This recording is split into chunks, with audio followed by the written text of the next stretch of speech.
So I'm going to talk to you about why we need more managers. This is me. I have been using the title Agile Coach since 2010. I probably haven't been an Agile coach for the last, 7, 8 years. I do use Agile methods. I believe in Agile, like as in values and taking responsibility and having discipline and doing right things and be people-oriented. But I mostly work with things like psychological safety, communication, things like that.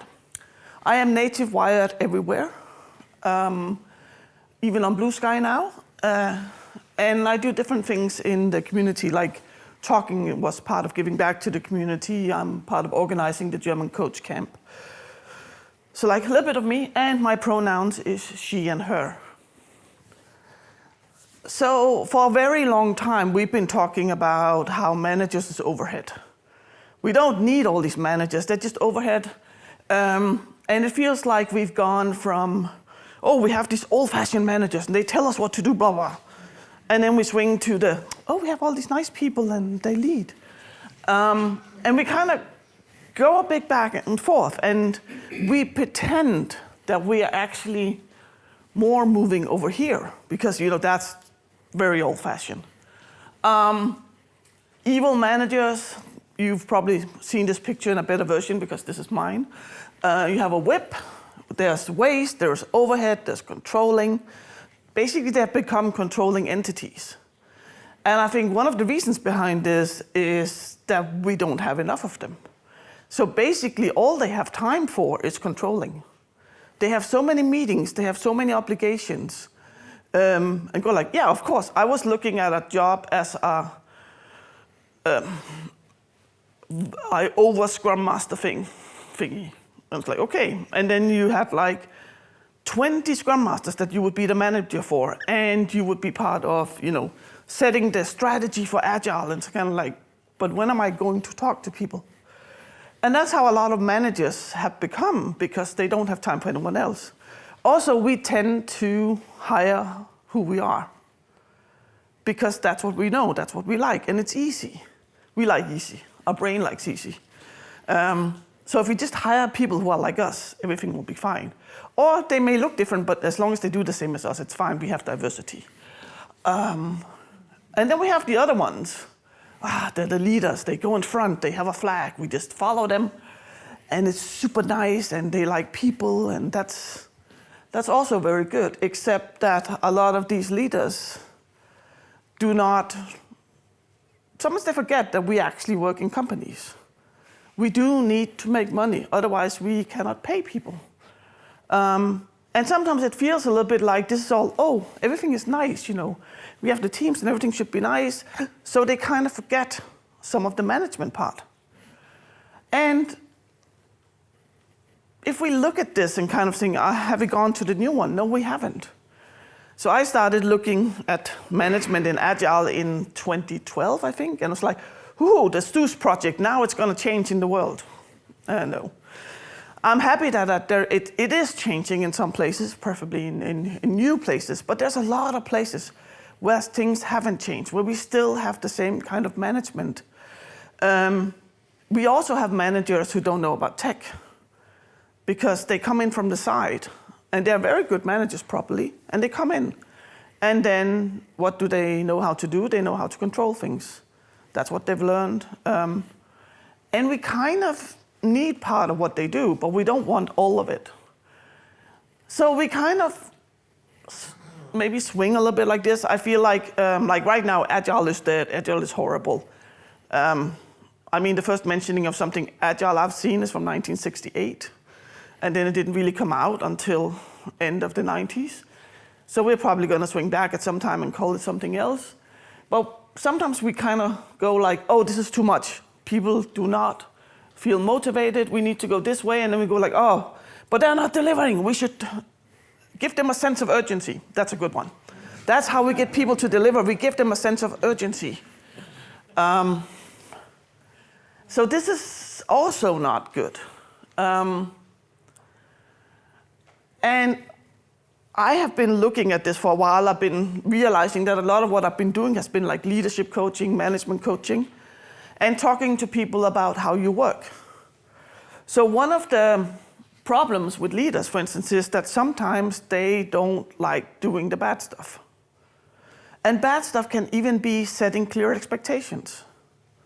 I worked with a manager who could not say, I expect you to. So when he was presenting expectations, it would be, you're expected to. It took months for him to learn how to say, I expect you to, because he was too afraid to micromanage. Or people who can't give negative feedback. I know some call it constructive feedback, but I want my positive feedback to be constructive as well. So I just say negative feedback. Like, people go like, oh, it's a good talk. Thank you, that's nice. But I liked your slides and your pace is a much more constructive feedback. So this is from Gallup's report of the global workplace. And there's a lot of numbers in there. There's a lot of numbers from the world, from Sweden. But it turns out that managers are responsible for 70% of the variance when it comes to employee engagement. So for instance, if the manager is more stressed, people are less engaged. If the manager is less engaged, people are less engaged. If the manager is more engaged, people get more engaged. So there's a lot of connection there. There are other connections there as well, but this is one of the big connections. So when we have these managers, if we can get good managers, we can also get people who thrive. And we need this. So these are the numbers from Europe. Only 13% of the workforce, the global workforce, is actually engaged. So they distinguish between actively disengaging and not engaging. So not engaging would be, I go to work, I get my money, it's fine, everything's nice. Actively disengaging is like, I hate this place, quiet, quitting, whatever. And some of this, it's also dependent, for instance, on how much work is there to find. How are the labor laws? So with labor laws, for instance, Sweden ranks really high. So that means people are more not engaged. Because it turns out that with labor law and with getting work, you might move from actively disengaged to not engaged. But you won't move up to being engaged just because there are good labor laws and it's easy to find jobs. And even here, watching for or actively seeking new jobs, 32% of Europe population are actually looking for new jobs. So the Swedish number is 34% have an intent to leave their company. So 1/3 of the people in our companies in Sweden have an intent to leave. And only 33% are engaged. We do have more people thriving, but we also have a lot of people with daily stress. And the way they test this is like, was more than half of yesterday stressful for you? Or were you stressed more than half? So they kind of try to do this also because the World Health Organization is trying to look more into mental health. So we need these things. And one of the other things is that as we move managers from our organizations, there are still things that need to be done. So, for instance, one of the things I've seen is that, the teams are responsible for onboarding. Or the teams are responsible for all employment conversations, like when you want to hire people, hiring conversations, interviews like that. They are responsible for this. And this is really not what we want teams to do. What we want teams to do is to create awesome stuff. And of course, we also want them to feel nice, but basically as a company, we want them to do awesome stuff.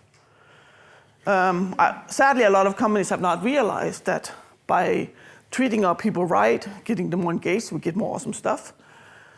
But by removing all this, I've seen a lot of middle management get fired. I've seen a lot of agile coaches, for instance, get fired. It's almost impossible to get a job as an agile coach today. You have to call yourself something else.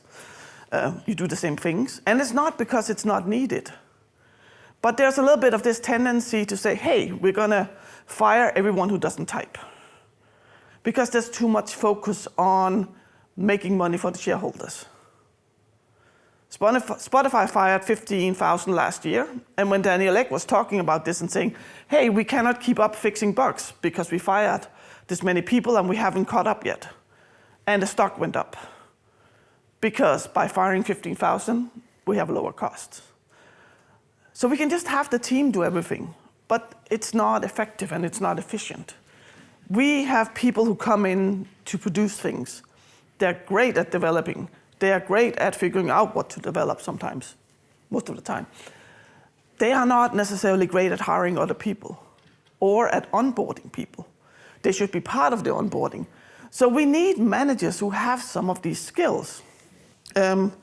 And it feels like what we've done with classic project management, for instance, throw it out the window. Classic management, throw it out the window.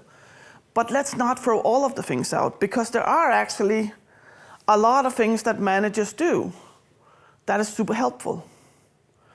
And managers are always okay. What they do might not be.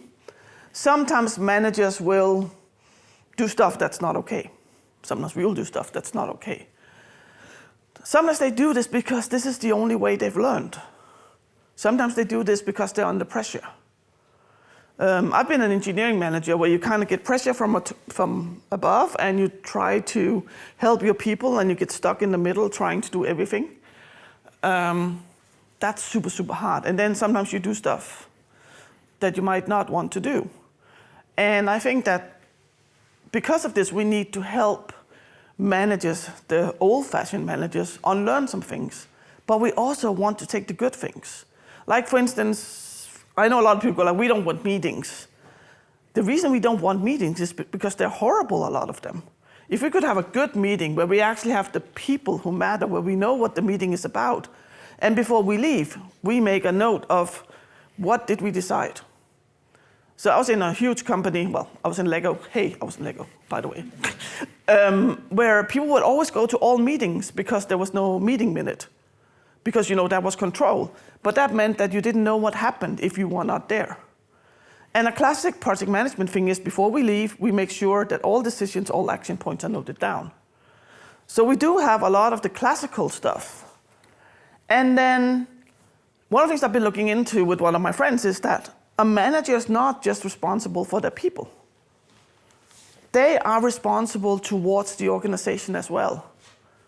They are responsible for enabling people, but they're also responsible for managing the system that is the company. Or at least they should be. They should be allowed to have that time to manage that.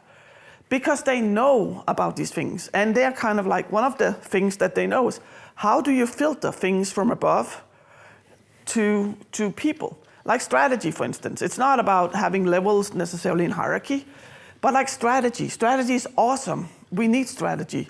But the language that is used for strategy is not very helpful when you sit and you're trying to code something. Because a lot of the times you don't get the language. It's like if they made it in Italian or something.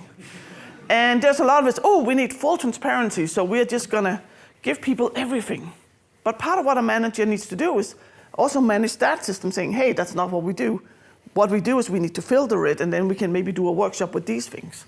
So you have a responsibility towards the organization and trying to change the organization. And then you have a responsibility toward your reports. It's about creating a good workspace. So basically, the most important, in my opinion, the most important thing a manager can do is create a system where people can thrive and where they can excel and they can grow. And you need to support people. The thing with the leader where you go like ahead is that sometimes you don't look back.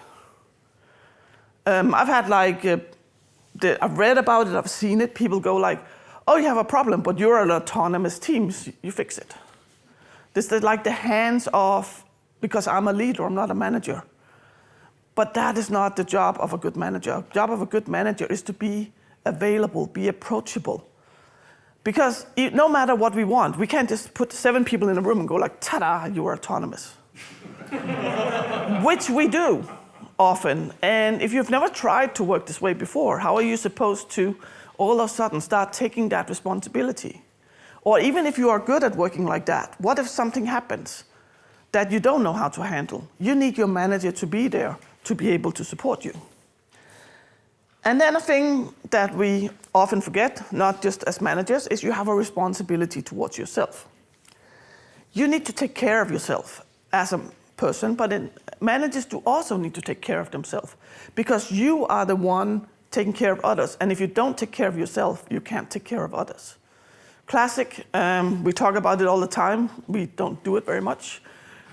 But you are in a position where you're under pressure, so they do need to take care of themselves. But one thing that's also missing is reflecting and growing. Because there is no time. When do you stop and actually reflect? And I don't think you can become a really great manager or a really great whatever. I don't think you can become great if you don't stop and self-reflect. And preferably also get input from others. But think about, how are you doing things? What are the things that you want to learn? So we need stuff from both sides, but we don't want it to swing. We kind of want to bridge it. And it would look a lot better if I had two pictures that were the same. But so we need things from managers, like risk management, for instance. I meet a lot of people who don't know what risk management means, who don't take an active decision. Is this a risk we want to do something about? And maybe you decide we are not going to do something about it, but then have that in a risk document. We decided not to do something. We decided to mitigate. Having accountability. So yeah, accountability has also become a bad word, but that's because a lot of accountability is, who will we punish if this goes wrong? Which is the bad accountability. Good accountability is, you and I have an agreement, and you can be the team. The team, for instance, has an agreement with the manager. These are the things that you take responsibility for. And then the other part of it that's not responsibility is to give account, to actually talk about the things that you do or show them somewhere, because otherwise people have to come and ask you all the time. Firing people, it sucks, but especially at the moment you have to do it. If it doesn't suck, stop being a manager.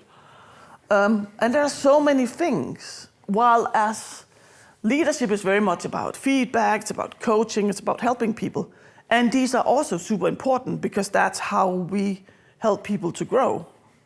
And then there's the rest of it that we don't always talk about. You have to learn to be kind and not just nice. This is something that I meet a lot in Sweden. So I'm Danish, so I can, we used to own you, so I can say this now. We want everything to be nice. We want harmony. That's not always good for us. Learning how to set expectations and set clear expectations and follow up on them. Understanding that there is a system. It's not just, let's fix this team or this person. Everything is connected somehow. And a lot of people don't know that systems even exist. So this is also something a good manager would need to. And having empathy is another thing. Saying no, very interesting. That's also something a lot of people struggle with. And then the self-leadership, the self-care, being vulnerable, showing people that it's okay to make mistakes. Because you can have yeah, it's okay to make mistakes, but if you never ever make one, what you teach people is, yeah, don't make mistakes. Or if you go, I was so stupid yesterday, I did this, you also learn, teach people. So you have to be vulnerable, and you have to be accessible, you have to be available. And I know that nowadays it's not like, oh, you have the corner office. But a lot of my time as a manager, I spent in a meeting room, talking to someone about something super important, which was not my people. And then you need to learn how to be kind versus nice. I do this because what I meet is people who talk, hey, we should do radical candor. Radical candor, the problem with that is that a lot of people think it's say whatever you want, be brutally honest. That's not what radical candor is. It's you want to filter what you say anyway. But going to the other one saying, hey, everything is fine, everything is nice, is not good, because the elephant doesn't go away. You will have all these conflicts, you will have all these structures. So Leonard, who's in the other one, we were talking about ensemble or mob programming, whatever you call it today. And it's like, he says, one of the bad things about it is that everything becomes visible when you put it in. And learning to be kind and helping people, for instance, by giving them constructive feedback, constructive negative feedback, is super important. So basically, they need all the things. And the good thing about this is they can all be learned. Even empathy, you can learn how to have empathy. So all of these things is something you can learn. But it requires that our company sees value in this. It requires that they want to change. It requires that they can actually get help. Because, I mean, some people can learn from a book. I can't. It requires that the teams take responsibility so that the manager have time for other stuff, and that they actually have the time to learn and grow. So, wrapping up, I'm on last minute. You can ask me questions afterwards. Teams do need that structure. People do need that structure. And our workforce is struggling all over the world. There's not a single country that doesn't struggle. I thought the lowest one was France, who has 7% engagement. We need managers, but we need good managers. We need people who do not become these controlling entities, but who use the skills as a manager to create better working environments and to create better companies. And they are real skills. They often become like the soft skills. People can always do that. We can have a conversation. Yeah, but difficult conversations, salary conversations, are super hard, for instance, or telling someone, firing them. But leadership skills are also real, and that's not even enough. So the good thing is that we can learn all these things. That's the good thing. The problem is we often don't have time for it. And then my last is remember to be kind, but also be kind to yourself. So be honest to yourself, reflect on things, whether you're a manager or not. That was my very fast wrap-up. I should actually have 5 minutes to go, according to that clock.